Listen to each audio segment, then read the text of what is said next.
Bem-vindos e bem-vindas ao segundo episódio do podcast Igualdade de Género em Números. A Comissão para a Cidadania e Igualdade de Género tem compilado indicadores estatísticos sobre vários temas na publicação Igualdade de Género em Portugal, boletim estatístico, que ainda evidenciam as assimetrias existentes entre homens e mulheres em Portugal. Neste programa, vamos conversar com especialistas, decisoras e decisores sobre os 10 temas que integram este boletim. Nesta segunda conversa sobre igualdade de género em números, vamos refletir sobre a igualdade de género no sistema educativo, já que a igualdade de acesso à educação, bem como os processos educacionais justos e de alta qualidade, são essenciais para o futuro e prosperidade económica de Portugal. E para isso, temos connosco a Sra. Ministra da Ciência, Tecnologia e do Ensino Superior, a professora doutora Elvira Fortunato, licenciada em Engenharia Física e dos Materiais pela Faculdade de Ciências e Tecnologia da Universidade Nova de Lisboa, doutorou-se na área de microeletrónica e optoeletrónica, foi professora catedrática e investigadora na Faculdade de Ciências e Tecnologia da UNL, bem como vice-reitora da Universidade Nova de Lisboa. Desenvolveu um vasto e reconhecido trabalho de investigação e tem recebido vários prémios científicos pela sua atividade.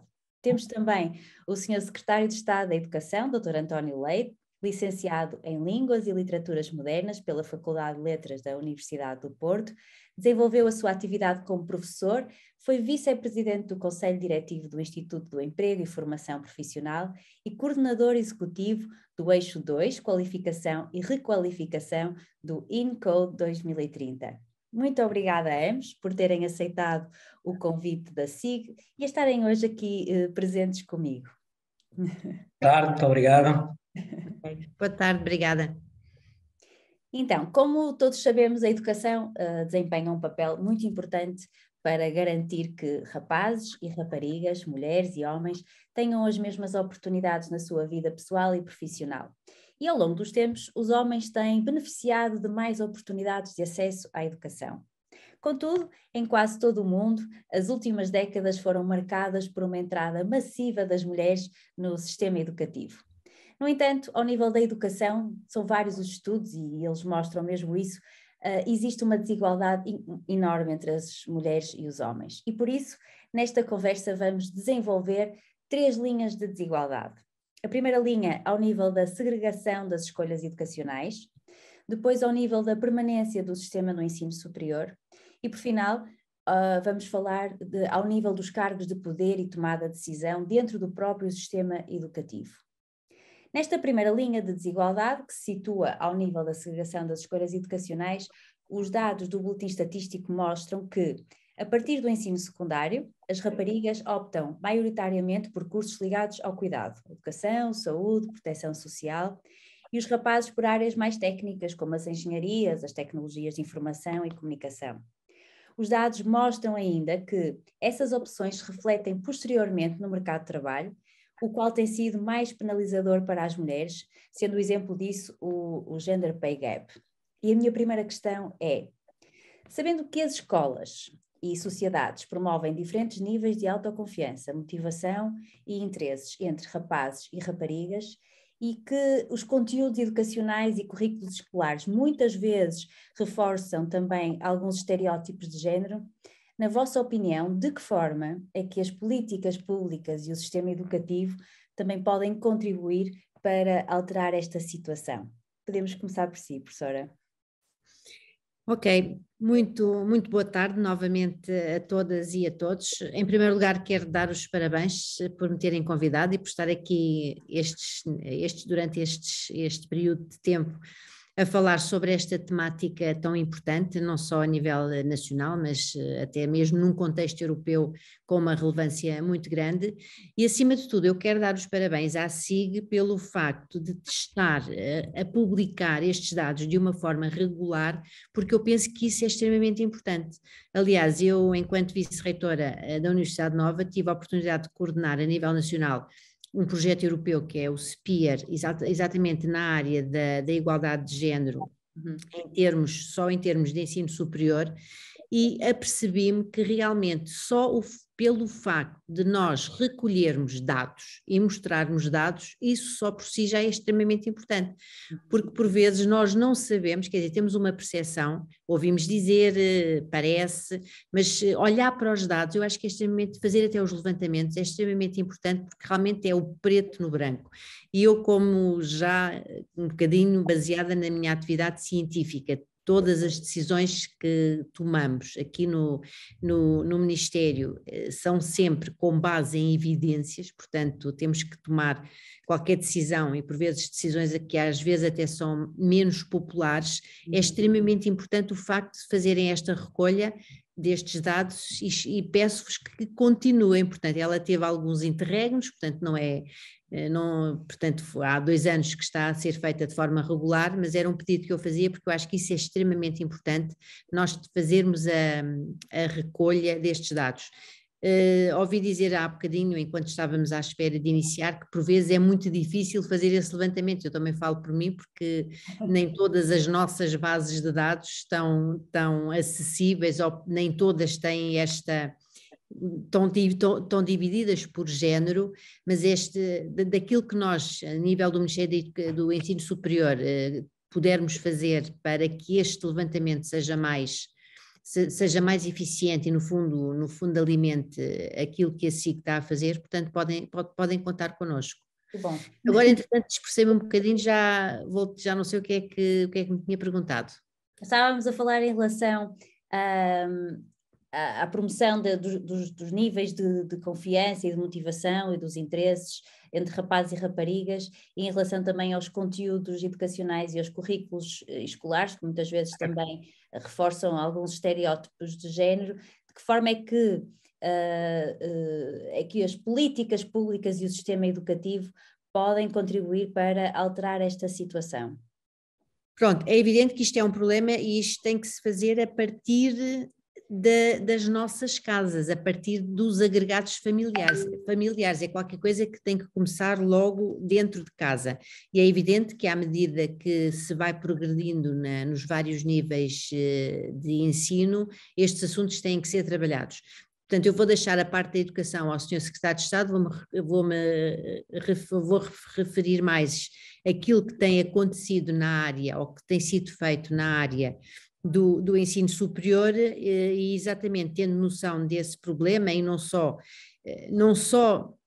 do problema, porque isto aqui tem várias vertentes. Nós neste momento, e aliás os vossos dados também mostram, nós temos até mais raparigas a estudar no ensino superior que rapazes, portanto há uma primazia.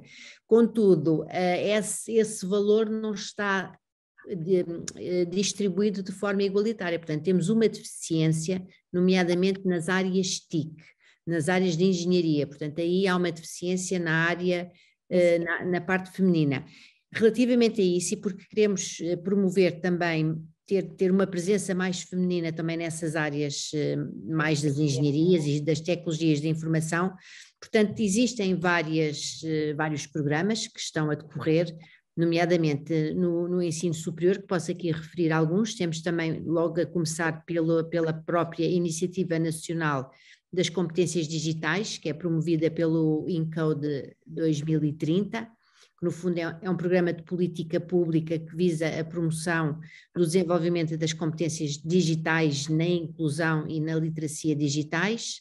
Temos também um outro programa, que é o programa Impulso Jovens STEAM e programa Impulso Adultos. Aliás, até são programas que estão a ser financiados pelo próprio PRR, o Programa de Resiliência, de Recuperação e Resiliência, que tem até com um orçamento de cerca de 252 milhões de euros.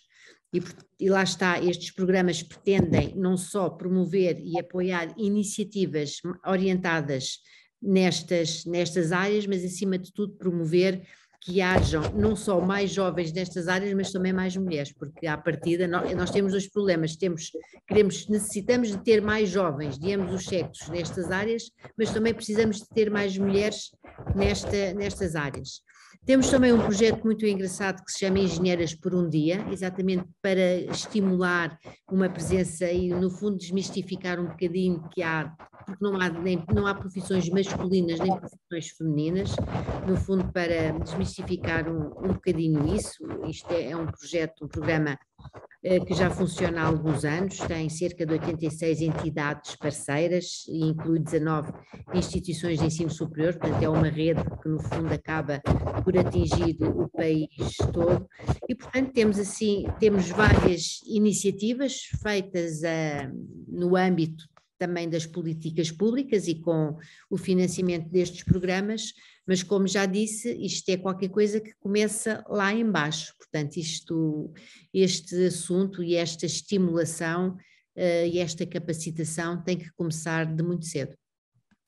Doutor, tem a mesma opinião? Não, sim, tenho.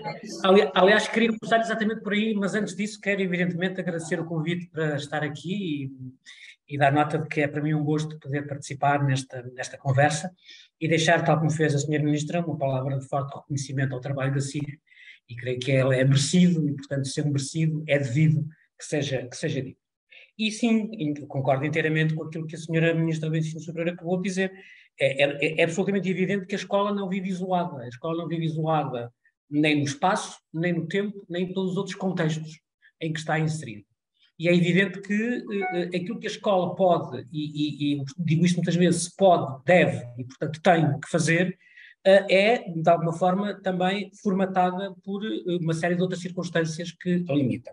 Mas não quero começar isto com um aspecto negativo, que seria, desde já, avançar com as limitações da escola, mas é bom que nós tenhamos noção de quais são as limitações, as nossas próprias, das instituições onde trabalhamos e, por consequência, das escolas.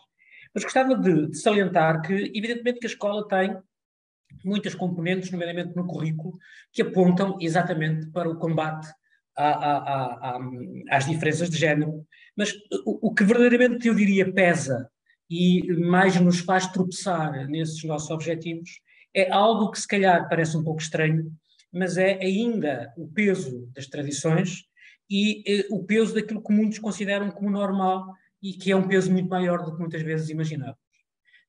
Por vezes, quando nós questionamos jovens em função de determinadas escolhas, nomeadamente as que referiu, quanto ao seu percurso escolar que fizeram, a surpresa é verificar que não há uma boa razão, há de facto um conjunto de circunstâncias que as levaram, estamos aqui a falar das meninas e das raparigas, que as levaram àquele lugar. Ora, a escola pode ser um sítio onde isso se desmonta, e pode e deve, porque sendo a escola um local de transmissão de conhecimento, às vezes nós esquecemos disto, mas é, obviamente, mas também um local de desenvolvimento de competências e um momento de formação de cidadãos e cidadãs, nós podemos aproveitar cada uma destas três dimensões para dar a perceber às jovens e aos jovens, às meninas e aos meninos, às vezes mesmo a crianças muito pequenas, que não há nenhuma boa razão para fazer qualquer tipo de discriminação em função do género.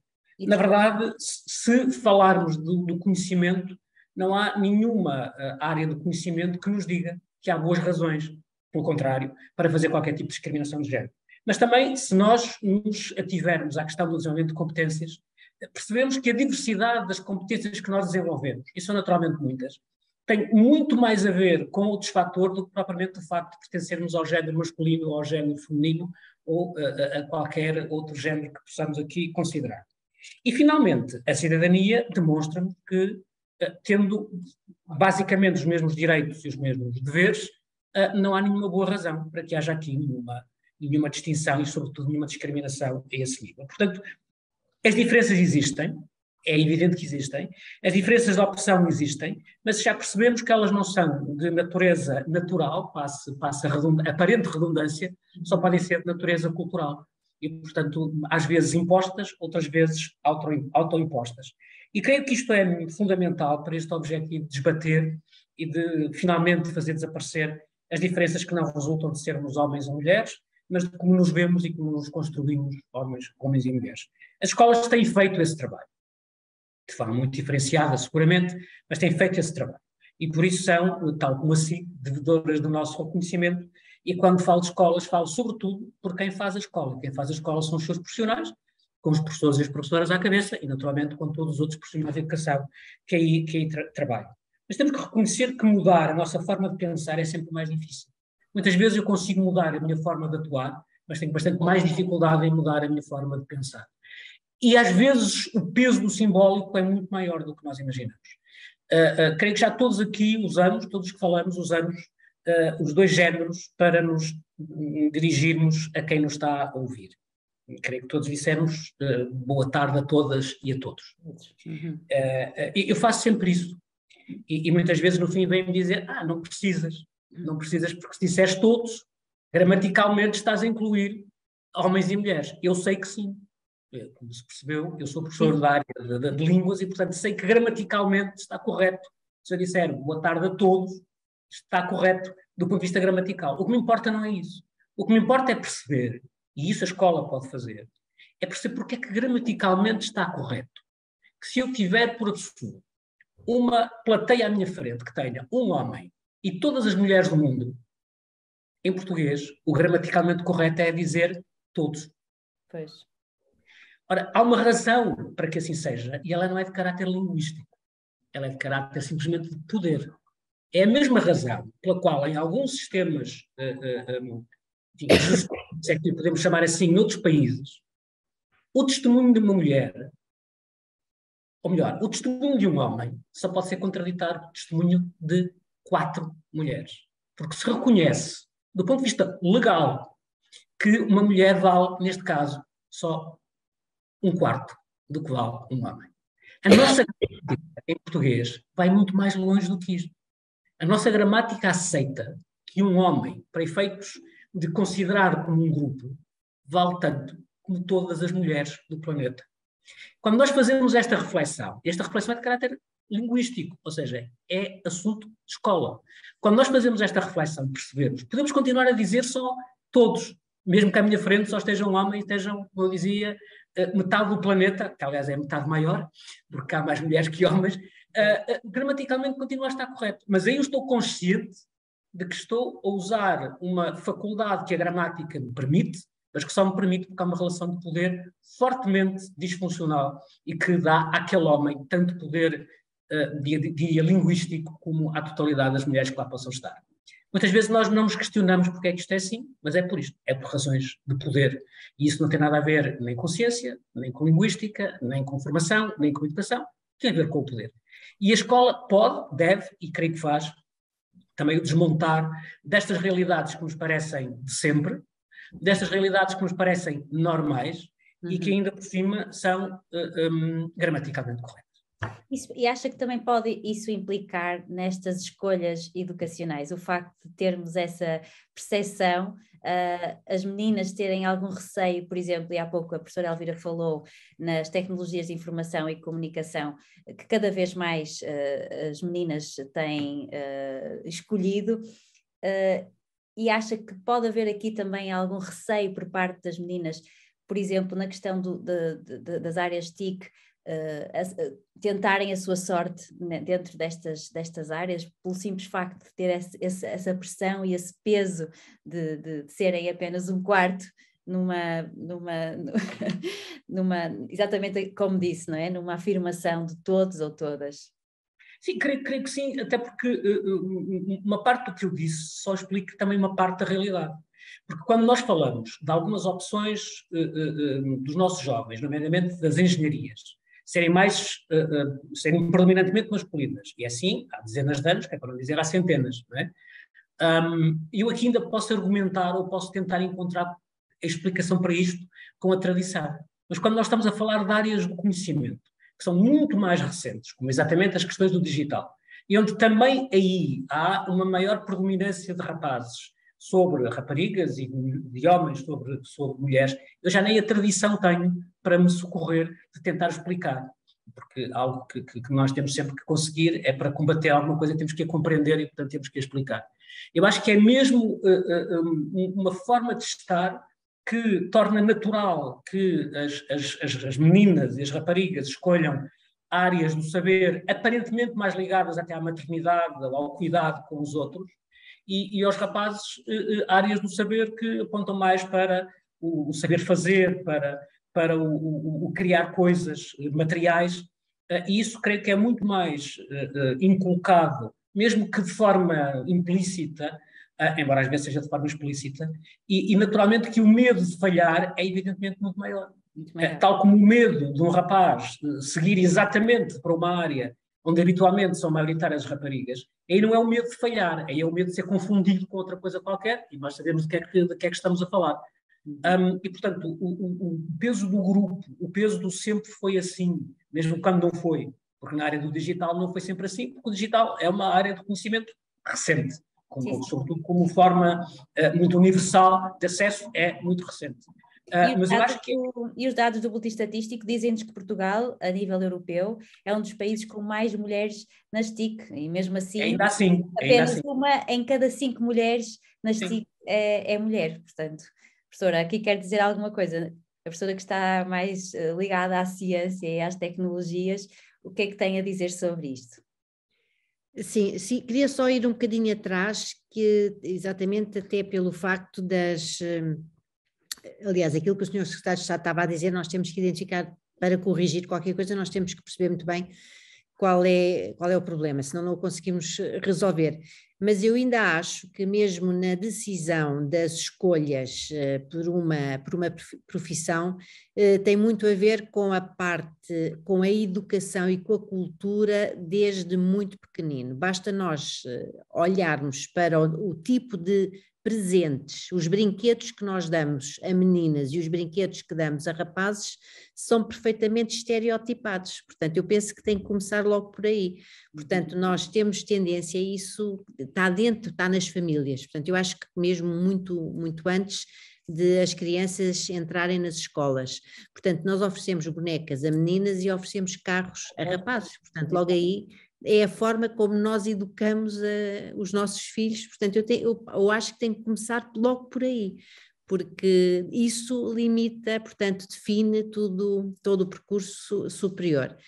Relativamente à existência de termos mais mulheres nas TIC em Portugal que na Europa, também não consigo explicar essa razão, mas acho que cada vez mais, e sendo até uma área recente, eu acho que, e mesmo com todos estes movimentos que têm existido, e mesmo desde role models, é que isto também funciona muito, nós temos que mostrar que nestas áreas, portanto, as mulheres também têm sucesso, porque também é uma forma de enveredar por áreas e por profissões que têm sucesso. Se por vezes as profissões que têm sucesso, ou mesmo desde os anúncios publicitários de qualquer marca ou relacionados com qualquer produto, por vezes são muito masculinos, eu penso que tem havido também nos últimos anos muita comunicação e muita publicidade, se quiserem, a mostrar que também é possível algumas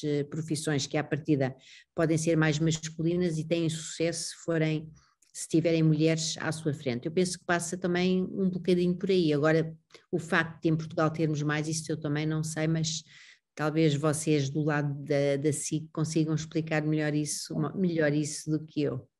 Acho que tem a ver um bocadinho também com a oportunidade e com a competência de cada um, e às vezes não tem a ver com o facto de tirarem determinada formação, não é? Tem mesmo a ver com o gosto por aquilo que fazem.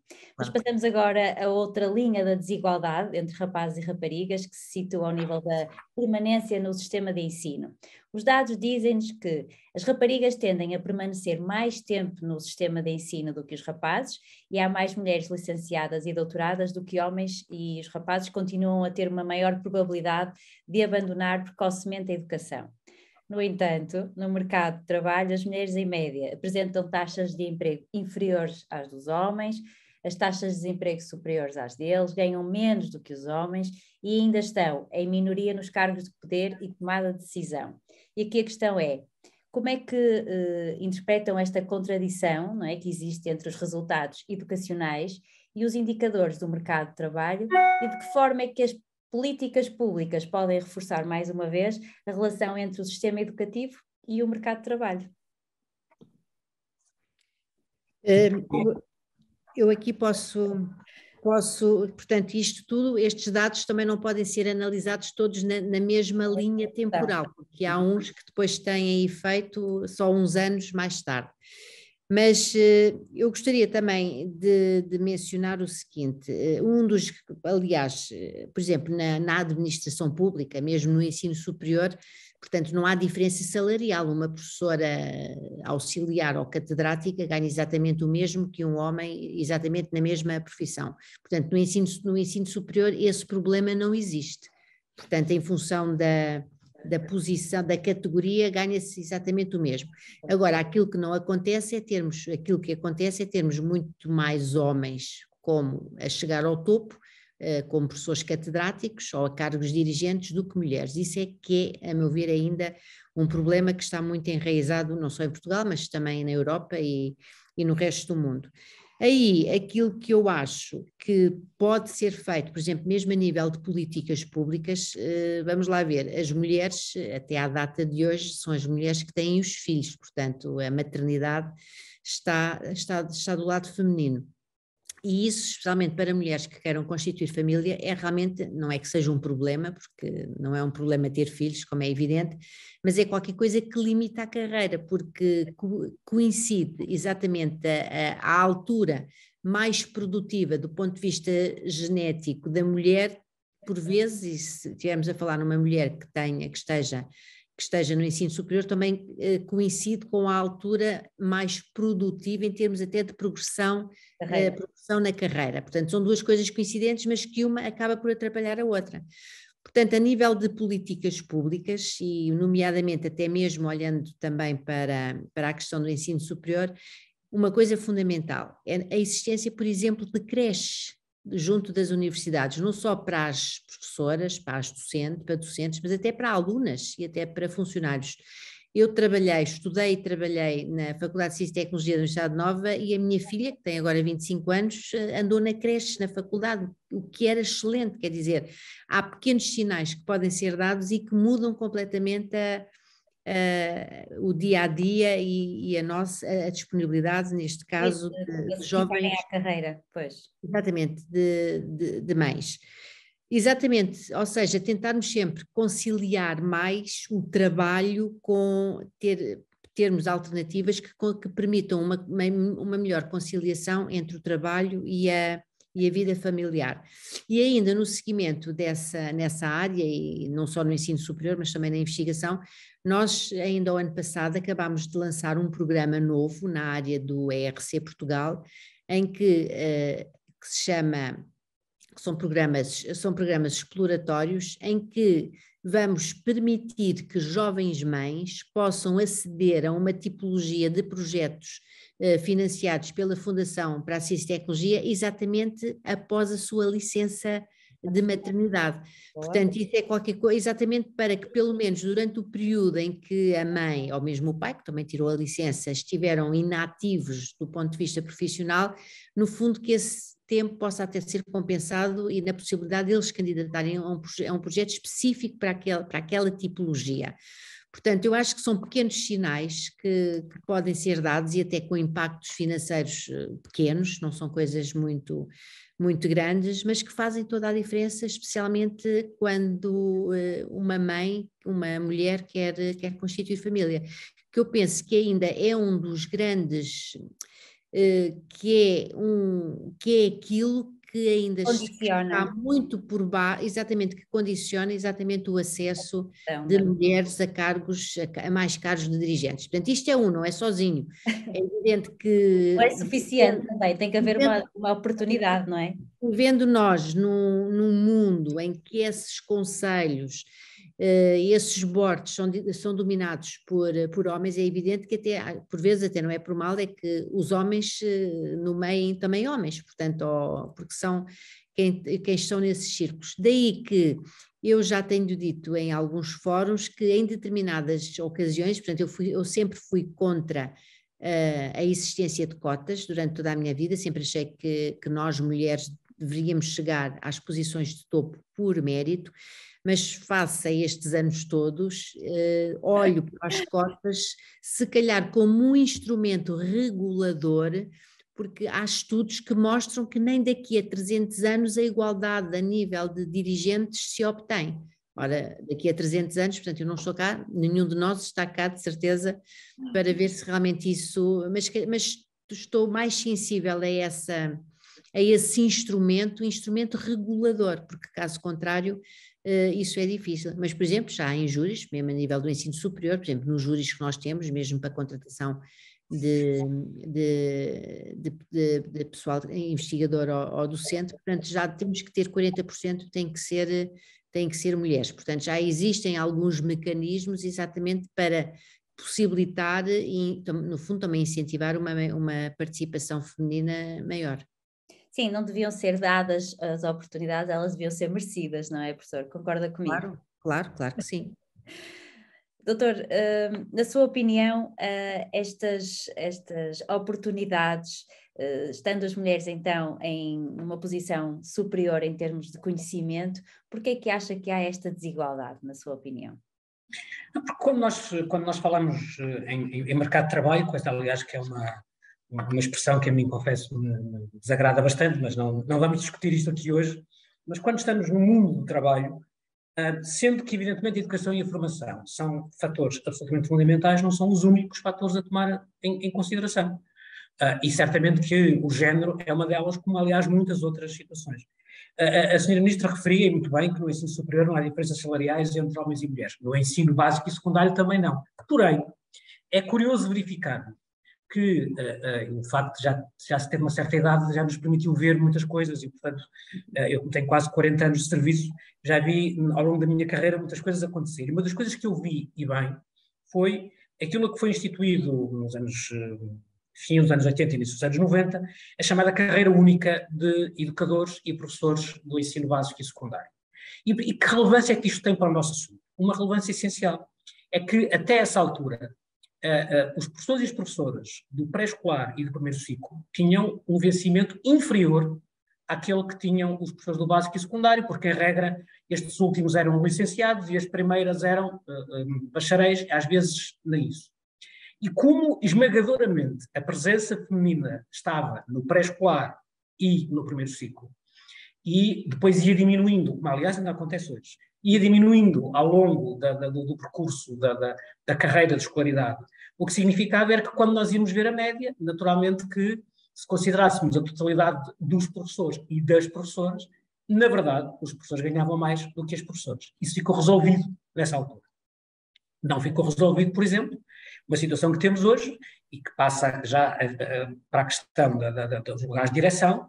Nós temos 809 agrupamentos de escola, temos, portanto, 809 diretores ou diretoras e, claramente, o número de diretores é superior em percentagem, não digo às diretoras, não os fui contabilizar, mas seguramente em percentagem ao número de professores que existem na escola. Isso é muito evidente, portanto, teremos X% de professores e depois o número de diretores, homens, é superior a esta percentagem. Portanto, temos aqui já um claro exemplo de que logo no primeiro patamar de direção do Ministério da Educação, diria eu, que é a direção de escola, no primeiro e no mais importante, entenda-se, o patamar mais importante do Ministério da Educação não é nem o Sr. Ministro, que certamente não se zanga por eu dizer isto, nem o Sr. Secretário de Estado, são mesmo os diretores e as diretoras das escolas, são os que estão no terreno a garantir que acontece a escola todos os dias, a coisa começa logo aí. E eu gostava de salientar como um exemplo que não tem a ver concretamente com as questões de género, mas que tem a ver com as questões como, por vezes, nós pensamos, é quase um pensamento mágico, pensar que com mais educação e mais formação todos os outros problemas se resolvem por magia. Quando há quase 3 anos, no início da pandemia, ocorreu a primeira onda de despedimentos, e, portanto, de aumento do desemprego em função de tudo o que nos aconteceu a partir de março de 2020, os primeiros 100 mil desempregados, e foi muito rápido, foram 3 ou 4 semanas, os primeiros 100 mil desempregados eram esmagadoramente jovens. Ora, nós sabemos que os jovens eram também os que tinham mais qualificações escolares, porque nós sabemos, por força das circunstâncias do que tem sido a história do nosso país, que a geração mais jovem é mais qualificada do ponto de vista escolar que a geração dos 40, dos 50 e dos 60. Mas os primeiros a ser despedidos foram, de facto, os mais qualificados, em média. Eles não foram despedidos por serem mais qualificados. Eles não foram despedidos sequer por serem mais jovens. Eles foram despedidos porque o nível de vinculação que tinham à entidade patronal era mais débil, E estou a ser bastante cuidadoso na escolha das palavras, porque, na verdade, muitos deles tinham um recibo verde, e, portanto, não tinham nenhum vínculo, outros tinham contratos de curto prazo e, conforme iam terminando, iam sendo nem sequer dispensados, não havia novo contrato. E, portanto, esse foi um excelente exemplo, excelente, entenda-se, porque foi claro quanto a uma consequência, não excelente, porque ter sido bom, como é evidente, nos dias que correm é preciso ter muito cuidado com o que dizemos, garanto-vos, mas foi um excelente exemplo de como o ter mais formação escolar, o ter mais qualificações escolares, não é condição suficiente para ter mais garantias no mercado de trabalho. Agora, é seguramente condição necessária. São coisas diferentes. E não sou capaz de dizer se dentro deste conjunto de jovens havia mais raparigas e mulheres do que rapazes e homens. Provavelmente havia. Não é? Mas, de facto, aquela vinculação era muito mais débil. Havia ali muito menos obrigação por parte da entidade patronal e, portanto, naturalmente, tendo que dispensar, porque foi disso que se tratou, tendo que dispensar uma parte dos seus trabalhadores, dispensaram naturalmente aqueles com os quais o vínculo era menor. E, portanto, mais uma vez, não é diminuir, bem pelo contrário, seria estranho que alguém o dissesse, e eu muito menos, diminuir a importância da educação e da formação escolares, é também perceber que se nós não construirmos uma sociedade à altura do que conseguimos hoje formar em termos de rapazes e de raparigas, esse nosso esforço que vamos fazendo para formar rapazes e raparigas é seguramente benéfico para os próprios, há de ser seguramente benéfico para nós, mas em muitos casos vai ser benéfico para outros países, para onde eles vão acabar por sair. E, portanto, aqui é também salientar que os contextos podem ser muito diferentes e a educação ou a escola, se quisermos para simplificar, por si só não consegue, de facto, dar a resposta que nós gostaríamos que desse. Mas se fosse assim era bastante mais fácil do que é na verdade. E acho que é o modo certo para então passarmos à terceira linha da desigualdade, que fala exatamente dos cargos de poder e tomada de decisão dentro do próprio sistema educativo. E apesar de as mulheres terem em média um nível de formação superior aos dos homens, os cargos de poder e tomada de decisões nas escolas, universidades ou politécnicos continuam a ser maioritariamente ocupados por homens. Este é um fenómeno transversal a todas as áreas da sociedade e é designado por tetos de vidro, que, por parte do pressuposto que existem barreiras invisíveis que impedem o acesso das mulheres aos cargos superiores. E a questão que eu coloco nesta terceira linha de desigualdade é, na vossa opinião, estas barreiras invisíveis que ainda estão a dificultar ou a impedir a representação igualitária entre as mulheres e os homens em cargos de tomada de decisão, nas várias instâncias de poder da educação, acham que essas barreiras são ainda quase o motivo para que não haja esta igualdade? Aliás, sem dúvida, e parte desta questão, no fundo, está relacionado um bocadinho com aquilo que nós dissemos na parte de trás.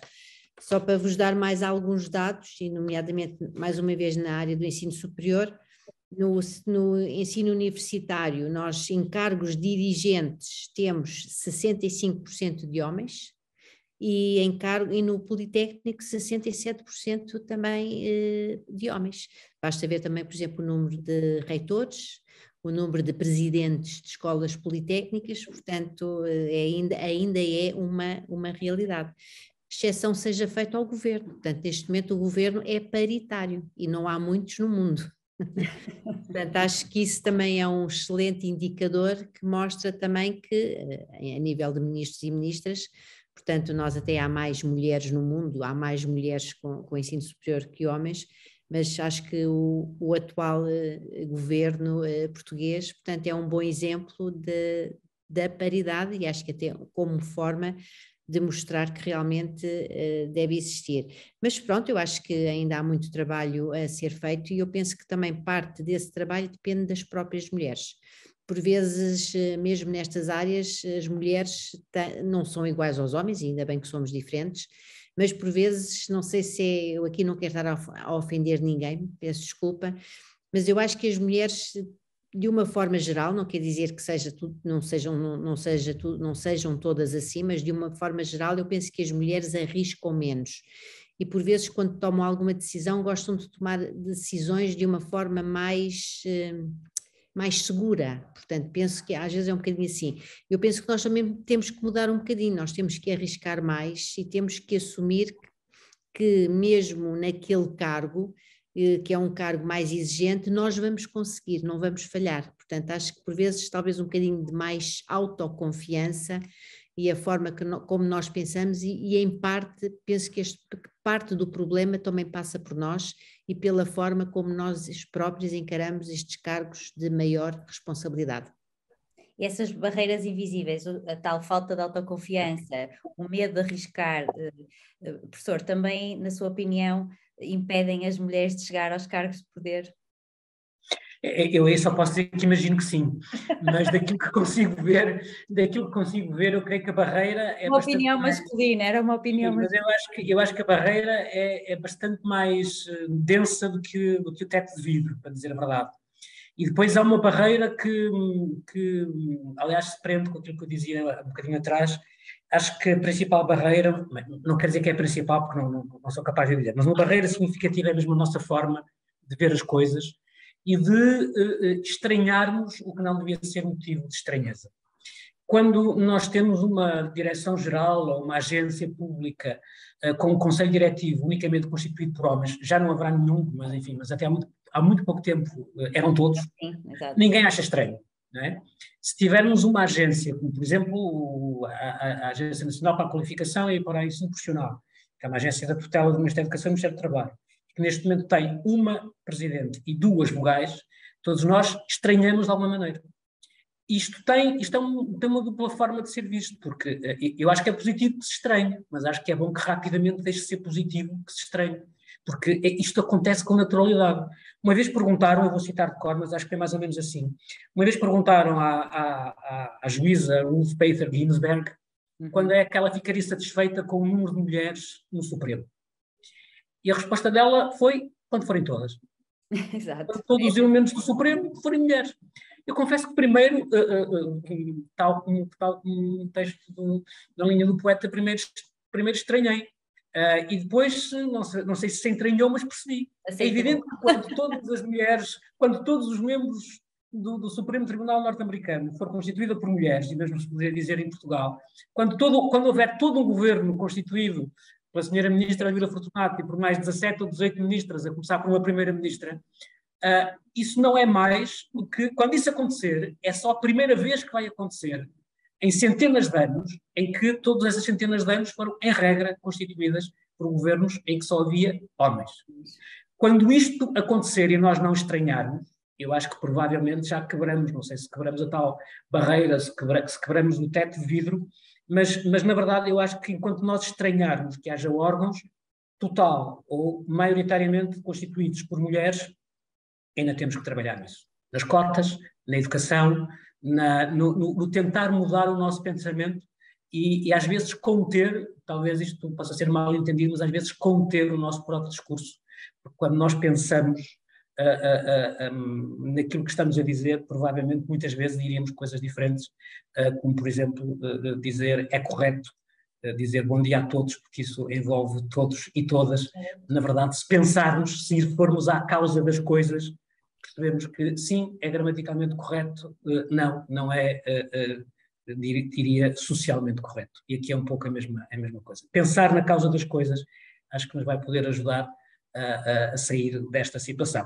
Temos um caminho feito, é verdade, a senhora Ministra acabou de referir, e muito bem, Portugal tem um governo paritário, pelo menos ao nível das senhoras Ministras e dos senhores Ministros, ao nível dos senhores Secretários de Estado, creio que ainda não estamos lá, mas eu, nas minhas reuniões de Secretário de Estado, vejo muitas vezes também colegas à minha volta, mas acho que ainda há mais homens que mulheres. Mas de facto, eu acho que esse é um exemplo, e mais uma vez, sobretudo vale pelo simbólico, e isso é muito importante, porque nós todos nos sentimos também motivados pelo simbólico, e isso é evidentemente algo que devemos acarinhar, sobretudo se os símbolos forem corretos. Não sei se querem deixar mais alguma nota, estamos aqui a terminar esta conversa. Não, eu só queria mesmo voltar a dar os parabéns à SIC, porque eu acho que o levantamento destes dados, destas realidades nuas e cruas, são muito importantes, exatamente até nas tomadas de decisão. Exatamente porque essas tomadas de decisão são tomadas com base em evidências, e só pelo facto, o facto de nós levantarmos estes dados, só isso por si faz com que se pense que afinal nunca pensei que fosse assim que existisse uma diferença tão grande. Portanto, mais uma vez, muitos parabéns e continuem a fazer este trabalho para o bem de todas e todos. Eu só posso fazer minhas as palavras da Sra. Ministra e, evidentemente, agradecer esta oportunidade de, não resisto a dizer isto, para nós, num dia e num período tão difícil, aqui na educação, poder ter uma conversa séria, como todas foram as conversas que hoje tive, mas uma conversa séria, mas diria que também com um efeito, espero eu, que esteja produtivo junto dos nossos professores e das nossas professoras e, evidentemente, dos meninos e das meninas e dos jovens com quem eles lidam e para quem trabalham todos os dias. É isso mesmo. Eu agradeço-vos muito esta conversa e aproveito para vos desejar um ano 2023 mais igual. Muito obrigado. Obrigada, boa tarde. Neste programa abordamos as questões das diferenças de género na educação e no ensino superior em Portugal, a influência que os estereótipos de género têm nas escolhas educativas e nas consequentes escolhas profissionais e ainda as implicações futuras para as desigualdades de género daí decorrentes. Olhamos o presente, perspectivamos o futuro, sem perder a esperança de um Portugal melhor e mais igual. No próximo episódio vamos abordar a igualdade de género em números na saúde. Conto consigo. Até lá.